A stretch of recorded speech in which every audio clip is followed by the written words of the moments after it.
बारामतीच्या विद्याप्रतिष्ठानची आज वार्षिक सर्वसाधारण सभा आहे। संस्थेचे अध्यक्ष शरद पवार विद्याप्रतिष्ठानला पोहोचलेले आहेत। शरद पवार आणि अजित पवार हे पुन्हा एकत्र एकाच मंचावर पाहायला मिळत आहेत।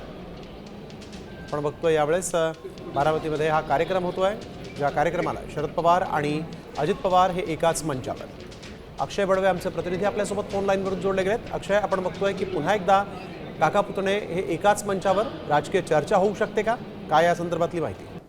निश्चितपणे काही दिवसांपूर्वी VSI मध्ये बैठक झाली होती आणि त्यावेळेला हे दोन्ही नेते एकत्र होते आणि आज सुद्धा बारामतीमधल्या विद्याप्रतिष्ठानची वार्षिक सर्वसाधारण सभा आहे आणि त्यानिमित्त शरद पवार आणि अजित पवार हे दोघेही या वार्षिक सर्वसाधारण सभेसाठी उपस्थित झालेले आहेत। वार्षिक जी सगळ्या गोष्टी आहेत या संस्थेच्या त्याबद्दल ही बैठक आहे। कुठलीही राजकीय चर्चा या बैठकीत न होण्याची शक्यता आहे, त्यामुळे सर्वसाधारण सभेमध्ये या संस्थेबाबत काय काय चर्चा होते पाहणं महत्त्वाचं असतील। बिलकुल, धन्यवाद अक्षय आपण दिलेल्या सविस्तर माहितीसाठी।